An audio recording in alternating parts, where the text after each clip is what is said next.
बुजुर्ग व्यापारी की कहानी। एक बुजुर्ग व्यापारी था जिसके 2 बेटे थे और उन दोनों की शादी हो चुकी थी और उन दोनों लड़कों के बच्चे थे।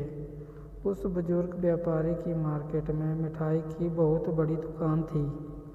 उस दुकान पर उसके दोनों बेटे भी काम करते थे जो अपने पिता की मिठाई की दुकान चलाने में मदद करते थे। उनकी दुकान पूरे मार्केट में सबसे अच्छी चलती थी। उस बुजुर्ग व्यक्ति को पूरा शहर जानता था और उसकी बहुत इज्जत करते थे। एक समय की बात है, जब दिवाली का समय था। उस समय उनकी मिठाई की दुकान पर बहुत भीड़ रहती थी क्योंकि सीजन था। उनकी दुकान पर एक व्यक्ति आता है और उनसे मिठाई खरीदता है और जाने लगता है। तो वह बुजुर्ग व्यक्ति उस व्यक्ति से कहता है, साहब मिठाई के 500 रुपये तो दे दीजिए। व्यक्ति, पैसे तो दे दिए, और कितने पैसे चाहिए? बुजुर्ग व्यक्ति, साहब अभी आपने पैसे नहीं दिए। व्यक्ति, अरे बूढ़े, पागल हो गया है क्या? तुझे पैसे दे तो दिए। और उनकी बहस होने लगती है और इतने में उस व्यक्ति को गुस्सा आ जाता है और वह उस बुजुर्ग व्यक्ति को एक थप्पड़ मार देता है। फिर वहाँ पर बहुत भीड़ लग जाती है तो वहाँ लोग उस मामले को रफा दफा कर देते हैं।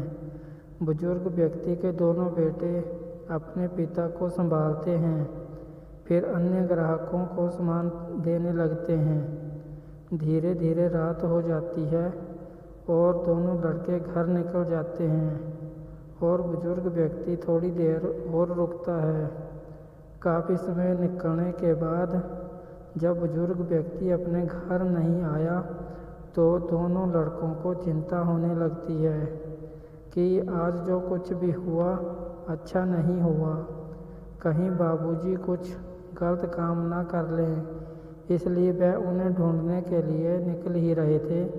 इतने में वह बुजुर्ग व्यक्ति आ जाता है। बेटा, कहाँ गए थे आप?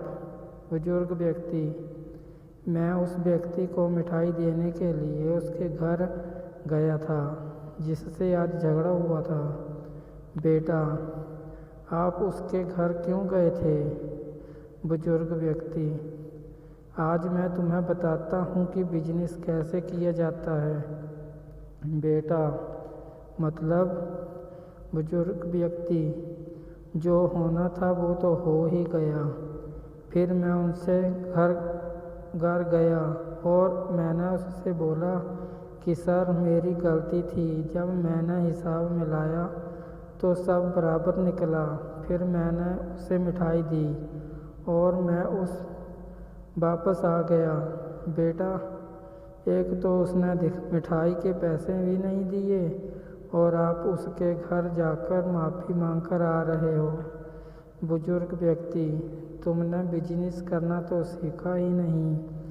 अगर आज मैं उसके घर नहीं जाता तो वह दूसरे जगह से मिठाई खरीदता और पूरी मार्केट में हमारी बुराई करता, जिससे हमारी दुकान की वैल्यू गिरती।